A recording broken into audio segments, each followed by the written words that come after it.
Ago, I had a chance to go to Northwest Haiti to visit some Feed My Starving Children feeding partners. Excuse me. Northwest Haiti is a very poor part of Haiti, and some of you may know, Haiti is also the poorest country in the world. Poverty, no matter how ready you are to see it, is still a really tough thing to see. This is the shoreline where we were in Haiti. The sights, the smells, the sounds, all of that's really hard to soak in. But this is the environment that we were dropped into on our way to the mission in Haiti. When we got to the main base of Northwest Haiti Christian Mission, we learned a little bit more about what they do as an organization. They have a feeding program in the community. They have elementary school, medical clinic, birthing center, elderly care facility. And we were also told that they had a special needs orphanage right in the middle of the campus. We could see that right away. These are kids that make a lot of noise and kept us up all night that first night. What we learned about special needs kids in developing countries, though, was kind of surprising to us. At least it was to me. It's hard enough for a poor family to feed their kids as it is. And if you are disabled mentally, physically, oftentimes you don't get paid attention to, you'll get abandoned, you won't get food to eat. And this was the situation a lot of these kids came from. There were about 30 or 40 kids in the program here at Northwest Haiti Christian Mission, and we were told something really interesting by the director, a couple things. One, if you're really afraid of spending time with these kids, you should do it. No one really likes admitting when you're afraid of something, so we thought that was a good reason to do it. And the other thing was meeting the director of this program. She was a fiery, passionate lady, kind of crazy, but her whole mission was really something that stuck with me. She said, my job with these kids is to make the invisible visible. These are kids that are not seen by the rest of the world, as a lot of people in poverty are, but these special needs kids have stories to tell. And we had no idea what we were in for when we got to know these kids a little bit more. What we found was kids that took care of each other, kids that were overflowing in joy and happiness and silliness. We found kids like Den here on the right. He overheard a doctor saying, he's got cerebral palsy. He's never going to really be able to control his muscles and do very much. This kid didn't like that answer, and now he can jump around, he can kick a soccer ball, we danced with him. Cool kids that have a lot to learn from. These are kids that were overflowing in unconditional love, that it didn't matter who you were, they were going to have fun with you and drool all over you. And that was kind of a cool thing we learned is, these hidden kids around the world had a lot more to tell us about poverty and about relationships than we really ever realized we were going to learn there. So this morning I'm supposed to talk to you a little bit about hidden and what that means. I'm going to talk to you a little bit about some of the stuff I've seen around the world, some social media, things like that. But mostly I want to just tell you guys some stories if that's okay with you. Is that good? Before I got into social media at Feed My Starving Children and working in that, I did some work in the music industry. I managed a band and booked some shows and things like that, and we were doing pretty well as a band.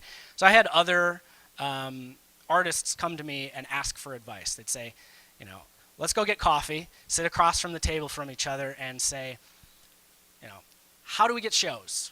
How do we get noticed? How do we get a record label to sign us?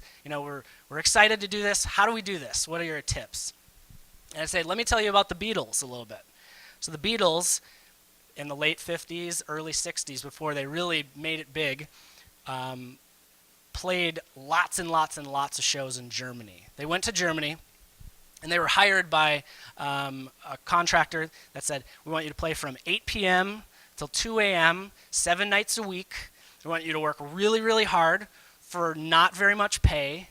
Mostly the people that came to these shows were the bartenders and prostitutes with their clients.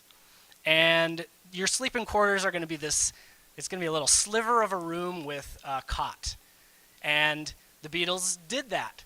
And a lot of people say that this is where they really learned to play music and write songs, right? They weren't actually very good. At the beginning, they played lots of covers. This is where they really cut their teeth on what they did. So I'd say this to bands that I was working with across the table, and I say, so what I recommend to you is you play every show you can, and you make that bartender that you're playing for your biggest fan. Play a lot, and play more, and then play again. And a lot of times the band member or lead singer would lean forward and go, yeah, that's really great, but like how do we get like a record label to sign us? And it really kind of confused me. It kind of frustrated me too. I think when I got then into social media, I saw kind of a similar thing, and I'm still kind of seeing a similar thing where now that I work at Feed My Starving Children, I do our social media, I don't believe that in community building there are any secret hidden shortcuts. I don't think if you're trying to build real community, there aren't any secrets to it. I got an email just this morning, actually, from a company that said, hi Drew, we're a company that we can take your handwriting and we can create a font so you don't have to write thank you notes by yourself. Right? You can mass send these out and save lots and lots of time. I think I'm going to probably write them a handwritten note back and say this. Dear company, there is no shortcut for caring about people. If you want to build a true community that matters, where you're acknowledging people, you have to put in the time. That's the whole point of a handwritten note, right? Is the time that it takes to do it and the mistakes you make with your pen as you go and that kind of stuff. And that's the kind of the philosophy I take at Feed My Starving Children, is that one by one, I look for opportunities to delight someone.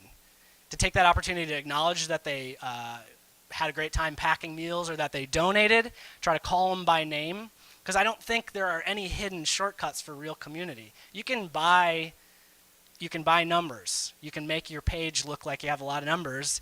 If there's no substance behind that, there's really no point to it. So just a little on that. This last fall, I had a chance to go to the Philippines and visit a couple different islands there. This was right before a large typhoon went through. You may have seen that in the news. Some of the communities and slums we went into, we would have never found these families on our own. No way.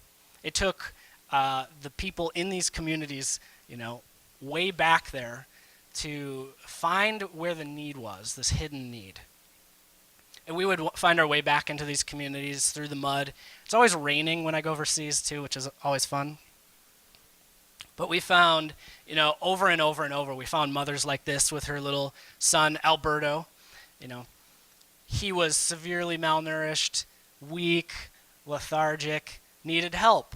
Feed My Starving Children meals got in there, helped him gain weight. I think he gained 5-6 pounds in a couple weeks just eating our meals. But you can see, too, the mother beaming, right? She was so proud to tell her story, to show her kid off, to show her little bamboo hut. And this was kind of starting to show us that these little spots of hope and little spots of light in some of the most terrible conditions you could ever imagine. We went further in to another slum, and I want to describe the scene for you. Very far back, we're going through a slum, dirty rainwater washing down on our heads, kids running around half naked, no shoes, through trash, all that kind of stuff. Stuff that my words don't really mean too much when I talk about it, unless you've seen it. And so we got to this one spot. It's right on the edge of the ocean. It was a 2-story building, right? We were told this building used to be for this. Upper floor was a brothel. Lower floor, which was kind of like like a sunken basement. Lower floor was a drug house. Drug dealers lived there. Over on this side, if I reach my arm out, I could touch like a dozen pig stalls, right? Like made of concrete, just stunk. So this is kind of in the middle of all this. So we look over the edge into the water, and it's just filled with trash, right? And so this is the scene we come to. But what we found in that building that day was a completely different thing. We found, and this is a little tough to see, sorry about that. We found a group of grandmothers, aunts, mothers, and their kids, 50, 60 of them, who had just graduated the day before from a livelihood program. Now, in this program, they learned more about hygiene, clean water. This is a nutrition program where they were receiving Feed My Starving Children meals. The kids were all a lot healthier. They were happy. They were running around. But the thing that I really noticed was how together they were, right? Like they were unified in what they had experienced as a group. They had each other's backs. There was kind of this sense of hope and new beginnings there. One of the things that they had learned in this livelihood program was how to build these vertical gardens. And once we learned about this, we started seeing these everywhere, right? It was, they take old Coke bottles or plastic containers, fill them with dirt, string them up along fences or across houses. And this is like people who don't have yards. Houses are stacked one on top of each other. And so this was a really practical way for them to grow vegetables, maybe for a little bit of extra food for their diets or possibly extra income. People earning less than $1 a day, if you can help them earn $1.50 a day, that's actually a huge improvement. So we saw all these little containers. We started seeing too that they were also using our old meal packets. So if you've ever packed with us, we send our meals in plastic containers. They'll eat the meals, and they were reusing the plastic Feed My Starving Children bags to grow these little plants everywhere. And I thought it was so profound. These little green shoots, right, pushing up towards the sun, when all around, it was like they were saying, all around us might be hunger, hopelessness, like hardship, tough stuff, things ruined. But right here is new life. A container that is past what was intended for, is used up, right? It's done, thrown away, can now hold something new, can have a new start. There's nothing too far gone to have a new start. And these little signs of hope kind of were just all around the community, reminding people what was possible, that it was possible to get better. I was really learning a good lesson is that hope and pain often go together. I think when we tell stories, especially in the nonprofit community, and we only talk about the pain part and talk about the kids standing in a trash dump, we do a huge disservice for that story. Because I met people that had dreams and they had hopes, and there were signs of life and signs of progress. And when we don't tell that whole story together, we really diminish the power of it. How can you understand hope without pain, and how can you understand pain without hope? And so I'm starting to learn that about poverty, I think. So what is the point of me talking about poverty in a Philippine slum and the Beatles and social media and hustling and caring a lot about the people that are in front of you? Like, what is the point of all of that together? Well, I think that it goes back to, making the invisible visible. For me, these are just things that I've learned and seen so far. There's people in the room I've already talked to who have been to Haiti more times than I have. It's their job to go there, There's people who have done more in writing and social than I have. But I think that when we see something, when we experience something, it's our responsibility and opportunity to unhide that for other people, right? To talk about what we've seen. We all have stories in this room of the things we've experienced, hard things, good things, all of that kind of stuff. And if we take it that on ourselves, that it's our responsibility to help other people see that, we have a better idea of the overall story. I think that we really, really need your stories. I need your stories. I need to hear what you've learned so far, because I'm probably going to change my mind too about a lot of things. I think that all of us in this room have maybe projects or things that we're hiding, right? Because we're afraid to share those with other people. We're afraid we're going to be alone when we talk about it, because we really have had this unique experience that no one else can understand. And while you have a unique perspective, I think that what happens when you unhide those things that you've seen is that you realize that you're together with people, that you have community, that you have people who have your back. And that's a really, really cool thing that I want to encourage you with this morning, is that you don't have to have it all figured out. I've spent a lot of time trying to think of, what's my thing? What's the Drew brand? Like, what should I be talking about? And the only thing that I can come up with is whatever I've seen right now. Whatever's been put in front of me to work on right now, which is Feed My Starving Children, which is talking about what I've seen overseas, which is talking about some of the principles of marketing. That's what I have right now. And if I don't fully invest myself in that, in sharing those insights with other people, I think I'm kind of squandering an opportunity. So again, I need to hear your stories. I would love to hear more of them. I know we're going to have some question and answer time pretty soon. And I'm hoping that isn't just me talking about the things that I think I know about, but it's you guys sharing a little bit more. So thanks for listening to me blab on and on.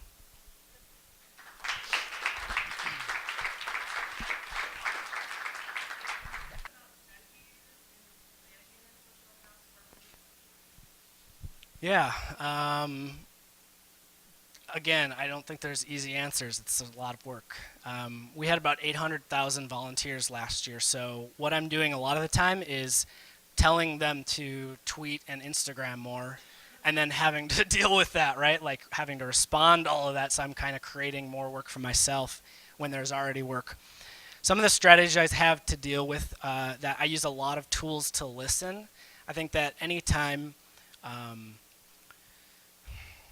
someone mentions what you're doing, your organization, they have interacted with you, maybe they've donated, maybe they've volunteered, maybe they have something bad to say about you. If they've taken that time, you should also figure out a way to take that time to respond to them or acknowledge them. Simple stuff like, thanks, Bob. That kind of stuff goes a long way. Instead of thinking about how I can grow this, I think about how can I do something with this one person, this one interaction to make it really meaningful, and then continue to do that. So again, I use a lot of listening tools like tagboard.com, Twitter search, Google Alerts, all the stuff that you guys probably know about as well. I have a pretty extensive content calendar that keeps me on track, because I cannot remember.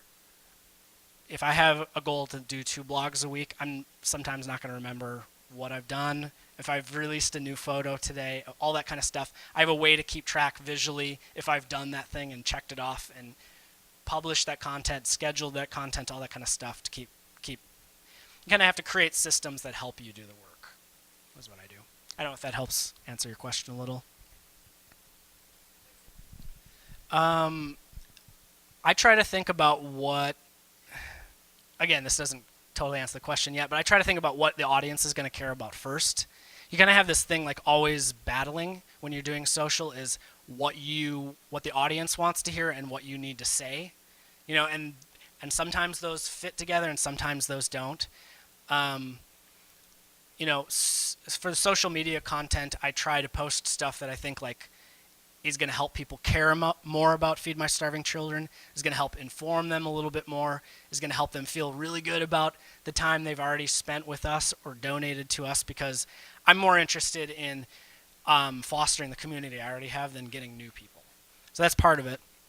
As far as how I message to different audiences and things like that, part of that is about keeping lists and keeping groups and kind of understanding what your audience is like on a different platform. And some of that is literally, again, just going down to the single interactions. So if I'm interacting with Bill, and he is a dude who's packed with us in Chicago and donated with us, I might know some of that stuff about him, but more is what is happening in that moment. Is he asking a question? Am I answering again for the thousandth time how to volunteer or donate to a new person? And I have a chance to kind of take that moment and make it as best as I can with the context I have. If it's a completely different group, we do other things too. But again, I don't think there's any system in the world, even if you have the most fancy Radian 6 and all that kind of stuff, that is going to help you know how to care. It's about putting care into it and trying, I think, first and foremost, before trying to analyze your target audiences. And now that I know everything about them, I can send them all a fake handwritten note. That's not it. So.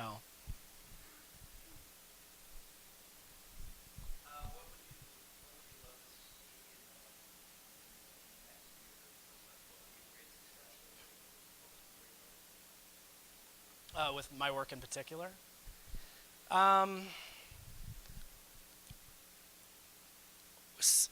For our organization, we have a lot of challenges. We've grown very, very fast as an organization. In the last 10 years, we've really gone from a one office, one packing site, 20 employee organization to that packs 3 million meals a year. Wow, that's a lot of meals. We packed 191 million last year. And so a lot of the growing pains that our organization has faced has been a really great opportunity for us to have chances to reach more people and things like that. But because of that, we have a lot of catch up too. With a rapidly growing marketing department, for instance, you have a lot of things you're just trying to keep up with. And right now, our biggest challenge is figuring out ways to integrate all of our messaging and our campaigns and our web with our social. We're not perfect either. So don't dig too deep, because you'll find that we have a lot to work on too. But, over the next year, I would love to see, Feed My Starving Children continue to grow in our purposeful storytelling. There's always more we can do with that. And while growth is good, again, investing in what we have, caring and loving on the people that have already shown us attention, finding more ways to do that in better ways, I think is going to always pay off. Whenever I spend a lot of time doing those things, like the things in your gut are the things that are worthwhile, like calling someone by name and forcing yourself to write a handwritten thank you note. When you do those things, when you invest in those, I think you always see fruit. And we all know that intuitively. And we have this temptation to look for these shortcuts, to try to find an easier, efficient way. And I'm not against tools that help us to do more or smarter, but probably not when it comes to relationships, because you can't make relationships efficient. They're in and of themselves inefficient in the way they are. So, yeah.